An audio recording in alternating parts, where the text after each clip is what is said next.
बिस्मिल्लाहिर्रहमानिर्रहीम अस्सलाम वालेकुम, वेलकम बैक। प्यारे दोस्तों, कैसे हैं? ठीक ठाक हैं, खैरियत से हैं? जी जनाब, आज की एक नई सीरीज़ के साथ मैं हाज़िर हूँ। इस वीडियो के अंदर आज मैं आपको ये सिखाऊंगा कि आप मैक्रोटिक हॉटस्पॉट सर्वर के अंदर एक ही यूज़र बाकी यानी कि एक ही आप इसके अंदर यूज़र बनाएंगे और उस यूज़र को आगे शेयर करेंगे। जितने मर्ज़ी आप चाहें यूज़र बना लें, उनके अंदर आप शेयर कर पाएंगे। ठीक है दोस्तों, पहले आप जो यूज़र बनाते हैं मैं आपको बताता हूँ। अभी ये देखें, मैं इसको यहाँ से पीपी वाले को कट करता हूँ। ये मेरे यूज़र चल रहे हैं यहाँ पर, ठीक है। अब देखें, मैं यहाँ पर ये जो यूज़र बनाता हूँ, ये देखें, जो हम यूज़र पहले बनाते हैं वो क्या होता है कि जब उससे एक ही बंदा लॉगिन होता है, जब वो दूसरा बंदा लॉगिन करता है यूज़र को, लेकिन वो नहीं हो पाता, तो उसका मैं आज आपको तरीक़ाकार बताऊँगा कि किस तरीके से आप जितने मर्ज़ी चाहें बंदे एक ही यूज़र को इस्तेमाल करके अपना इंटरनेट एक्सेस कर सकते हैं। ठीक है दोस्तों, तो हॉटस्पॉट सर्वर के अंदर ये सेटिंग होती है। तो मेरा मैक्रोटिक खुला हुआ है आपके सामने, तो मैं यहाँ पर आपको चेक करवा देता हूँ। अभी यूज़र हमारे तकरीबन 32 यूज़र एक्टिव हैं इस वक्त। तो मैं आपको चेक करवाता हूँ आज इसका तरीक़ाकार क्या है। यूज़र बनाने का होता क्या, अपने मैं एक नई प्रोफाइल क्रिएट करता हूँ। प्लस के साइन पर क्लिक करके मैं यहाँ पर लिखता हूँ शेयर यूज़र लिख देते हैं। ठीक है, इसको मैं प्रोफाइल का एक नाम दे दिया मैंने। ठीक है, शेयर यूज़र। यहाँ पर यही मेन चीज़ होती है। यहाँ पर लिखा है ना शेयर्ड यूज़र।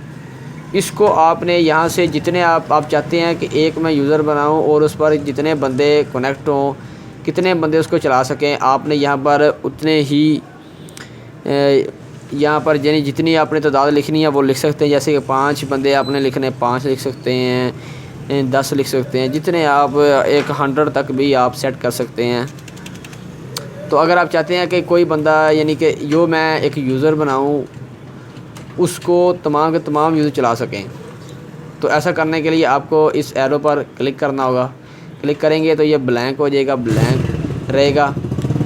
इसको आपने कुछ नहीं करना है। नीचे अगर आपने स्पीड लिमिट लगानी है तो यहाँ पर आप स्पीड लिमिट लगा लें, जैसे 2m/2m। ठीक है, ये स्पीड लिमिट लगा लें। उसके बाद अप्लाई एंड ओके कर दें। ठीक है दोस्तों, ये शेयर यूज़र के नाम से एक प्रोफाइल बन गई। यूज़र में चलेंगे, प्लस के साइन पर क्लिक करके यहाँ पर एक यूज़र बनाएंगे जिसका मैं नाम रखता हूँ 7 नाम यूज़र रखते हैं। 7 उसका पासवर्ड रखिए और 7 इसका यूज़र नेम और पासवर्ड दोनों बराबर हैं। नीचे प्रोफाइल आपने सेलेक्ट करनी है, यहाँ पर आप शेयर यूज़र करेंगे। उसके बाद अप्लाई एंड ओके कर देंगे। और अब एक्टिव के अंदर जाकर हम पहले इसी सिस्टम पर इसको लॉगिन करेंगे। मैं चेक करवाऊँगा कि एक ही यूज़र कई मोबाइलों पर, कई सिस्टम पर आप उसको लॉगिन कर सकते हैं, अपना इंटरनेट चला सकते हैं।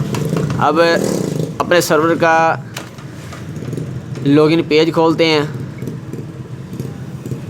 ठीक है दोस्तों, तो ये मेरे सर्वर का लॉगिन पेज खुल चुका है। तो मैं क्या करूँगा, मैं लॉग के अंदर आ जाता हूँ। ये देखिए, लॉग के अंदर आपको पता चलेगा कि यूज़र एक्टिव होते हैं या नहीं होते। तो यहाँ पर देखिए, जैसे ही हमारा यूज़र एक्टिव होगा तो लॉग के अंदर हमें एक लॉग वसूल होगा। जैसे ये 7 नंबर वाला यूज़र, मैं इसको एक्टिव करता हूँ। यहाँ पर 7 यूज़र नेम लगा लिया और पासवर्ड भी 7 उसका रखा। इसको लॉगिन करते हैं। ठीक है दोस्तों, ये लॉगिन हो चुका है। ये देखिए, हमें नाल ये 7 है, इसके आ चुका है कि DSCP1 डी साइन इन, यानी कि जिस मैक एड्रेस पर ये लॉगिन हुआ है वो साथ ही वो हमारा मैक एड्रेस आ चुका है। जो IP में मिली है, देखें ये IP हमें मिली है, जो 7 नंबर वाला हमने यूज़र कनेक्ट किया इसके साथ, सिस्टम के साथ। ठीक है, मज़ीद मैं आपको दिखा भी देता हूँ कि कौन सी IP मिली है। देखें 88.130 IP मिली है। अभी इसी यूज़र को किसी और डिवाइस पर भी चलाते हैं, तो चलाने के लिए मैं किसी और डिवाइस पर इसको लॉगिन करता हूँ।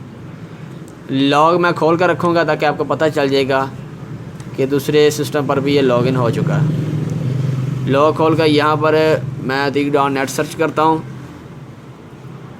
और लॉगिन करते हैं।